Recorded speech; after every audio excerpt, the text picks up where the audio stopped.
Baik, selamat sore semuanya. Untuk pertemuan kali ini kita sudah melangkah pada pertemuan ke-9. Sebelum kita melangkah ke materi selanjutnya, kita sedikit review tentang tugas dan ujian tengah semester yang sudah kalian lalui, sudah kalian kerjakan kemarin.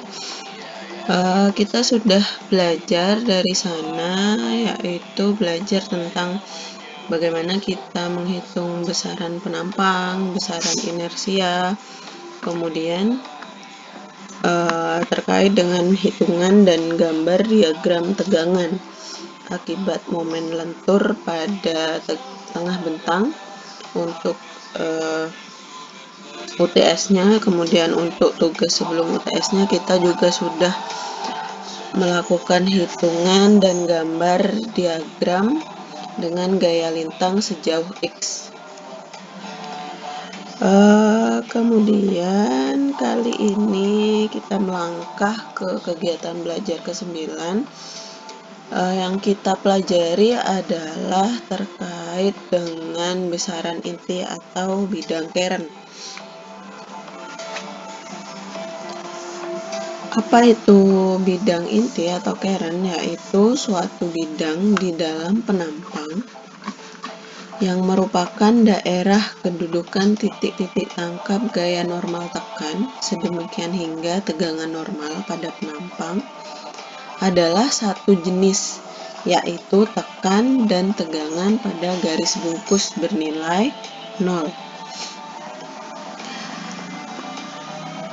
Yang dimaksud dengan garis bungkus adalah garis-garis yang menyinggung.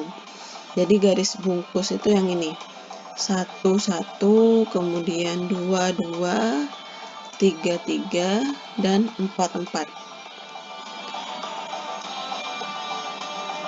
Atau garis yang menghubungkan dua titik pada sisi terluar penampang. Jadi garis yang menghubungkan dua titik dari garis sudut penampang pada titik penampang. Nah, itu dinamakan garis bungkus.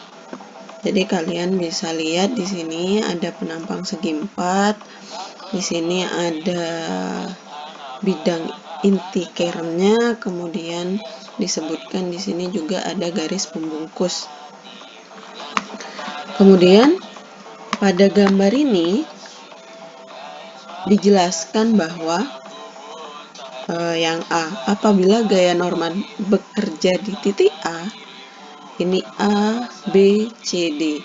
Jika gaya normal bekerja di titik A, maka tegangan pada titik yang terletak pada garis 44 itu sama dengan 0. Jadi bertolak belakang. Jika gaya normalnya terjadi di A, untuk selimutnya yang bertegangan 0 berarti yang di bawah yang 44.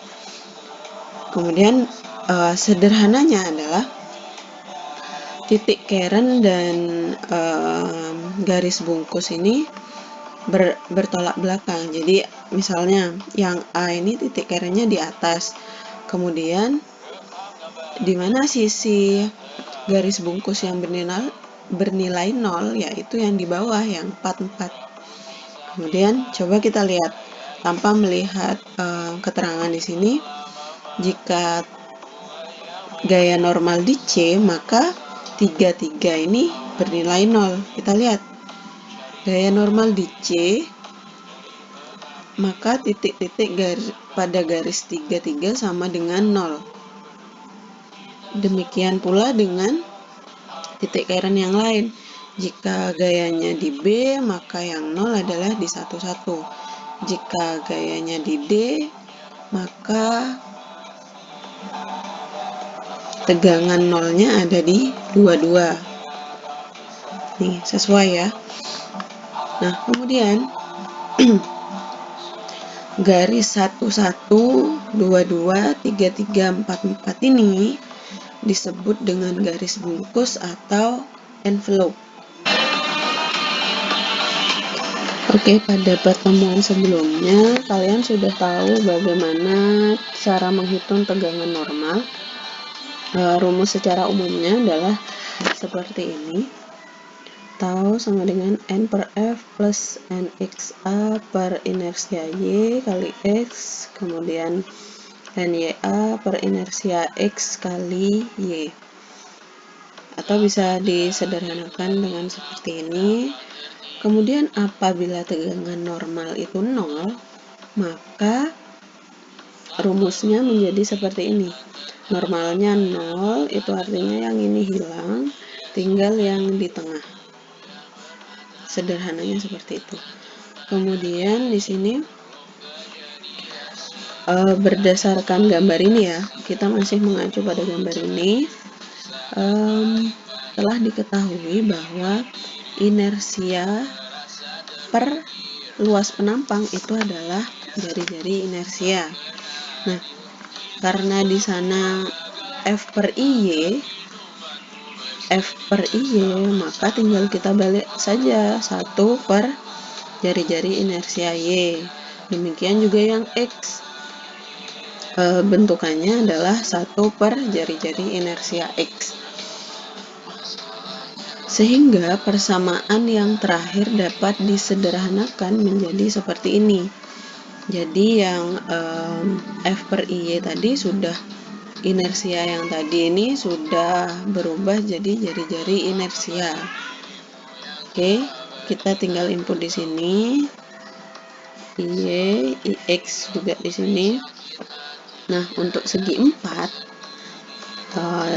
kondisi segi 4, inersia jari-jari inersia dalam sumbu X itu adalah 1/12 H pangkat 2. Kemudian pada sumbu Y kita tinggal ubah B-nya yang pangkat 2. Kemudian bagaimana untuk menentukan bidang kerennya? Yang pertama adalah mencari XA dengan YA sama dengan 0. Jadi rumusnya seperti ini.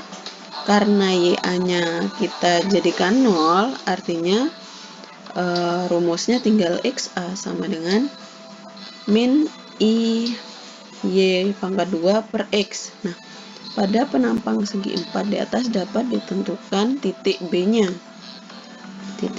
Nah, kita bisa nentuin titik B ini dengan garis bungkus yang ini.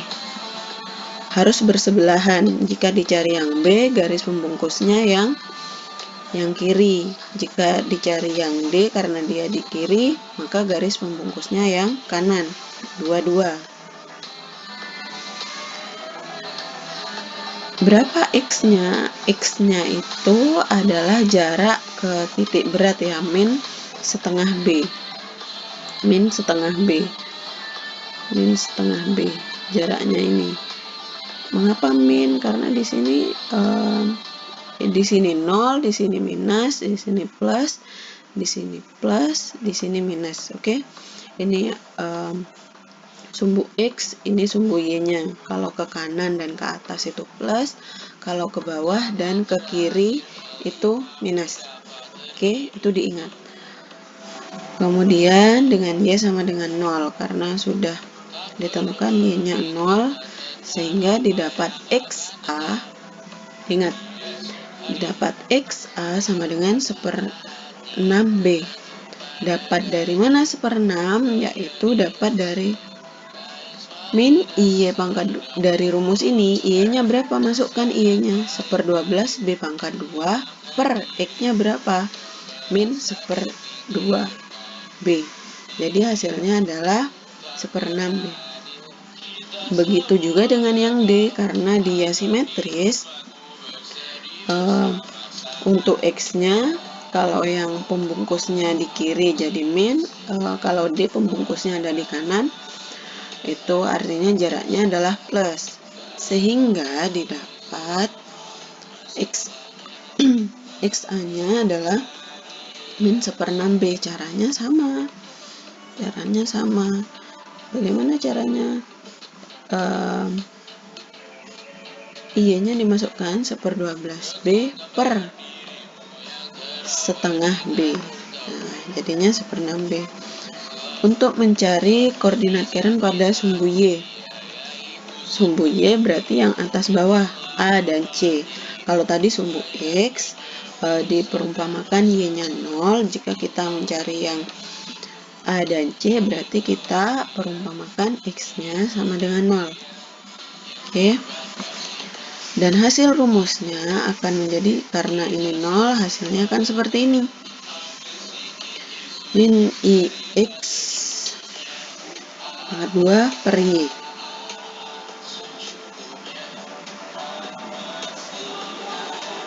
Oke. Kemudian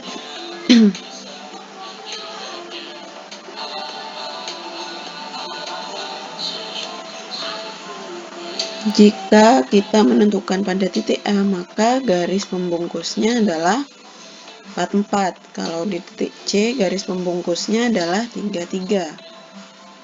Nah, karena dia simetris, karena dia segi 4, perumpamaan soalnya, maka tinggal kita lihat kalau pembungkusnya di bawah, berarti minus setengah H. Kalau pembungkusnya di atas, itu berarti setengah H. Ini H ya.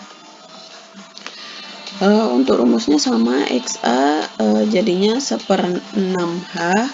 Kenapa sama? Karena di sini juga sama, inersia X sama jari-jari inersia Y sama. Ini 1/12 H pangkat 2, ini 1/12 B pangkat 2. Kemudian bagaimana untuk mencari YA dan XA? Yang maksudnya yang ini. Nah, kita harus tentukan garis-garis singgungnya dulu yang melalui 2 titik.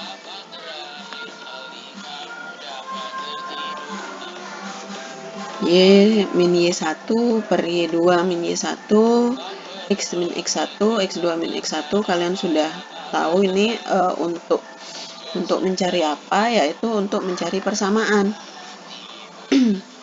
Mencari persamaan di mana nanti letak X-nya, jika Y0 nanti X-nya diketahui, jika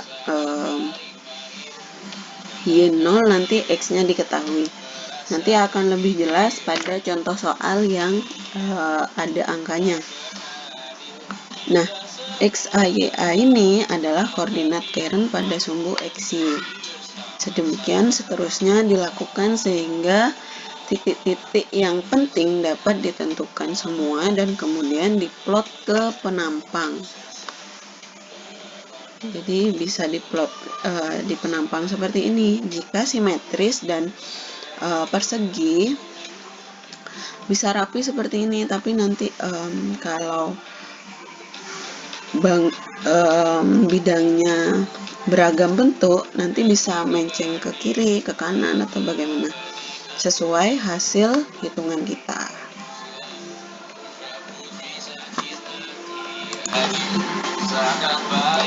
Oke, kali ini kita belajar dari contoh soal. Nah, diketahui ada gambar seperti di layar. Kita diminta untuk menghitung bidang intinya dan menggambarnya. Langkah pertama adalah kita harus menghitung luas penampang. Seperti pada pertemuan sebelum-sebelumnya, kita bisa hitung langsung F1 berapa, 150 kali 12 ditambah F2-nya 48 kali 30. Didapat hasil seperti ini. Kemudian yang kedua adalah kita menghitung posisi titik berat YB. Kalian bisa langsung mengikuti ini, atau jika bingung kalian bisa menghitung sesuai runtutan yang pada pertemuan-pertemuan sebelumnya.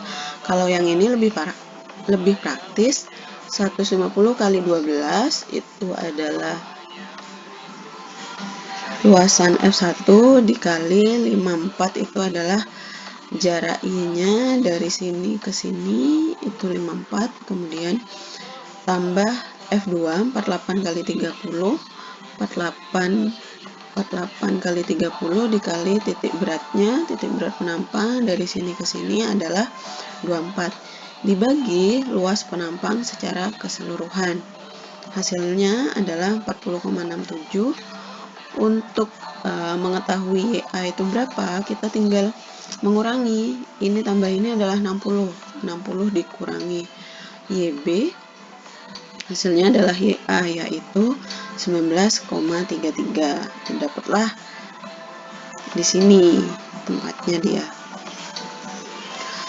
Kemudian selanjutnya kita menghitung inersia. Kalian sudah tahu bagaimana caranya, rumusnya disesuaikan. Ini sudah dalam bentuk angka-angka untuk IX BH pangkat 3, untuk penampang 1, yang ini untuk penampang 2.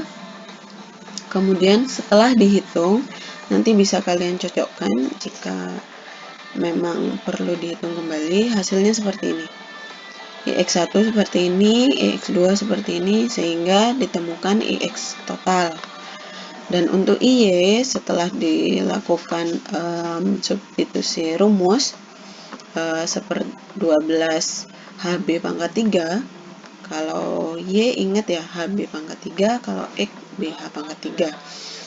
Nah, didapat hasil 3.483.000 cm pangkat 4.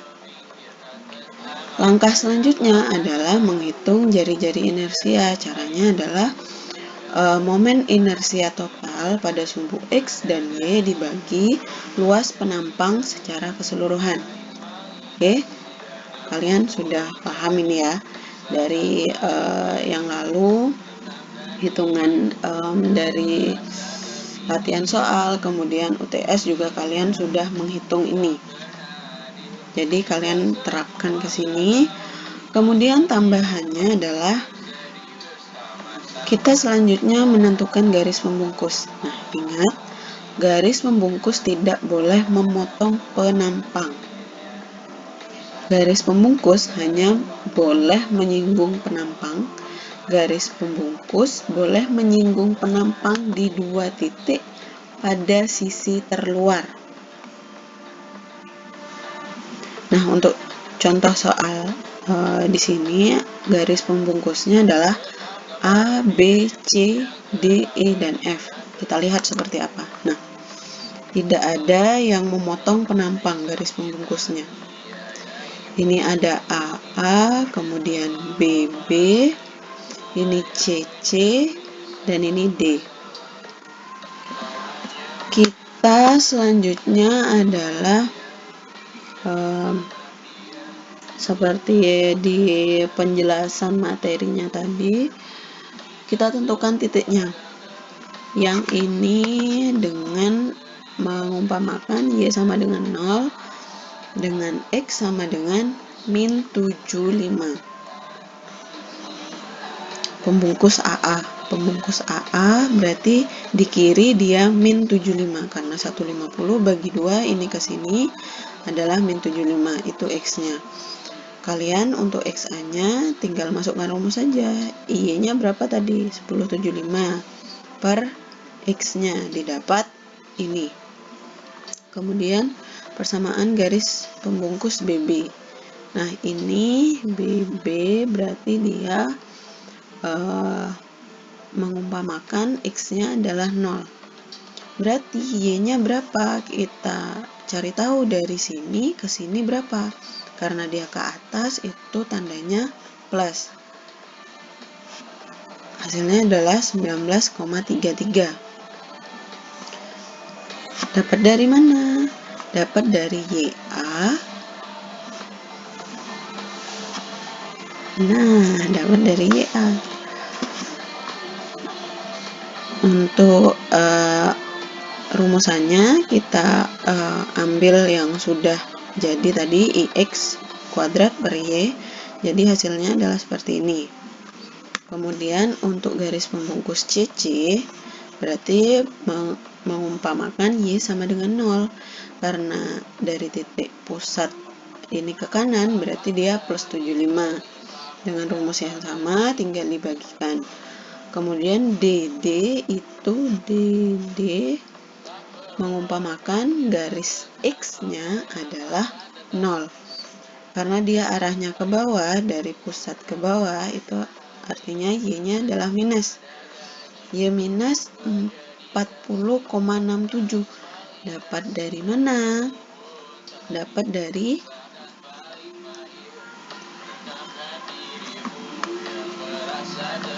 YB. Oke. Dapat dari YB ini ke sini. Kemudian ini tinggal masukkan rumus, jadi koordinat titik kerennya ketemu ini. Nah, sekarang persamaan garis pembungkusnya yang EE. Tadi kan di materi dijelaskan bahwa kita harus tahu garis singgungnya. Jika garis pembungkus EE ini X1 Y1 ini nah X1 Y1 ada di sini. X-nya berapa? Min 75. Karena di sini pusatnya ke sini min 75. Untuk Y-nya berapa? Y-nya adalah YA dikurangi dengan 12. Hasilnya 7,33. Kemudian X2Y2-nya di sini dia.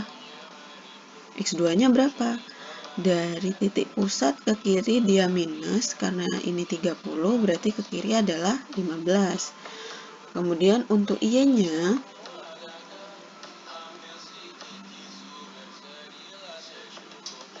adalah min 40,67,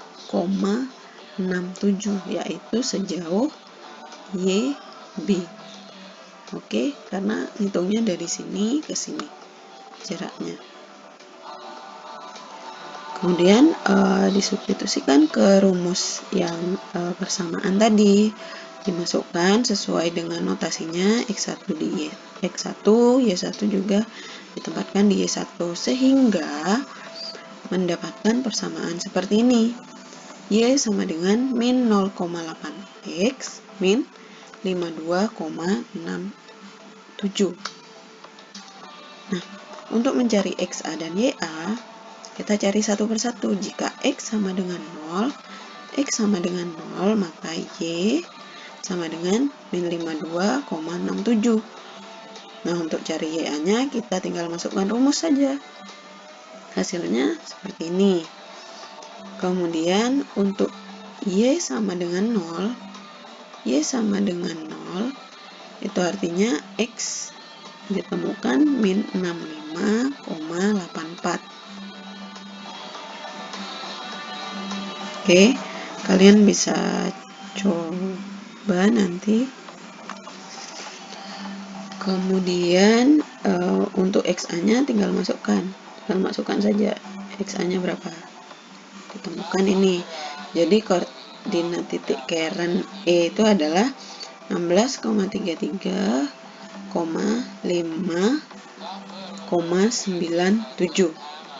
Oke, kira-kira kalau 16-nya itu di sini agak keluar dikit, kemudian YA-nya plus 5 sekitar sini. Oke, kita lihat. Nah, benar kan? Kemudian untuk FF kalian boleh coba sendiri dengan cara yang sama. Karena dia simetris, maka dia langsung bisa menentukan min 16,33,5,97. Jadi dia bertolak belakang atau berbalik.